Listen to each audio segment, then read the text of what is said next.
Greetings, YouTube viewers. Sleepless Dog here, trying to get another review up for you for some more content.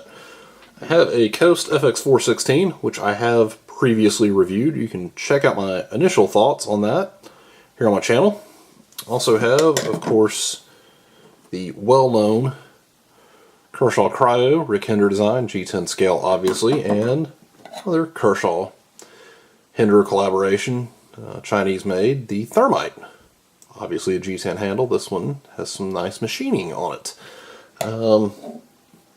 So, why do I think it's a good idea to spend more money on something like one of these knives over this knife? 8CR13 MOV blades, 7CR17 MOV blade here. Actually a little more corrosion resistant steel. We'll very quickly get into the whys. I like this knife. It's solid, it's functional. Jimping is a little too aggressive, could be rounded off more. Serrations are way too sharp. They actually hang up in a rope rather than cutting it. I'm going to have to modify those down. I have said that for a while and just haven't gotten around to doing it. Grind's not quite as clean as the Kershaw's. I'm going to try to hold this in the light just right where you can see. Yep. You can see the burr there on the relief cut to, that allows the lock bar to spring and lock the blade. The pocket clip is functional, but it's not as sturdy as the Kershaw clips. It's also a little long for my taste, and it's a deep carry clip. It should be mounted further back on the handle. Those are some minor things. So, not bad. Good knife, well built, has some flaws. Good buy for 10 bucks. Why do I think these are a better buy for $30? Because that's roughly the price they're going for on Amazon.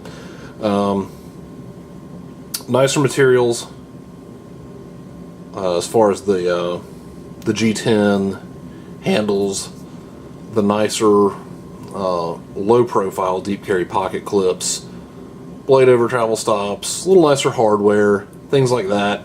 The blade steels are similar. You do get the stone wash on both knives. The other reason is, if I decide I really like this knife and want a higher end, similar version, I don't have that option. Yeah, I'm going to find something similar by somebody else.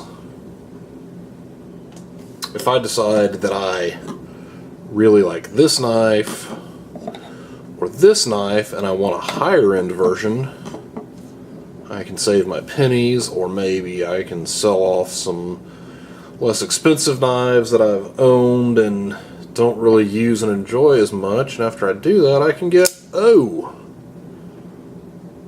look, I can get a higher end version of this knife from the same designer, from Rick Hinder, made by Kai USA, their premium ZT line. So I do have that option.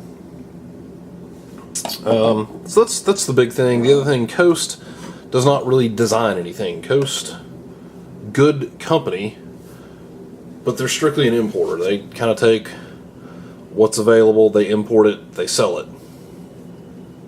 Kershaw, I know that Kai is their Japanese parent company, but they pretty much let Kershaw run autonomously, semi-autonomously as a US company. So with the Chinese-made Kershaws that are a little more money, you get nicer materials, nicer fit and finish, and you're supporting American knife designers like Rick Hinder or RJ Martin, little Zing there to throw in at the end of the video, or Todd Rexford, that's Kershaw injection there.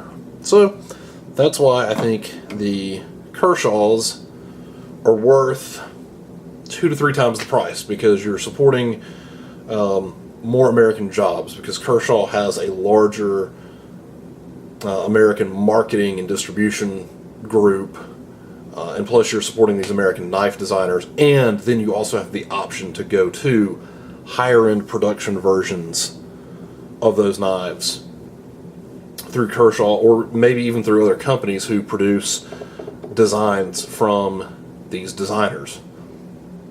Give me your thoughts. What do you guys and gals think about, even though there are some good knives, is it worth spending a little more to support American knife designers and be able to try their products out for a little more money? Thanks for watching. Thanks in advance for your comments and feedback. Have a blessed day or evening wherever you are.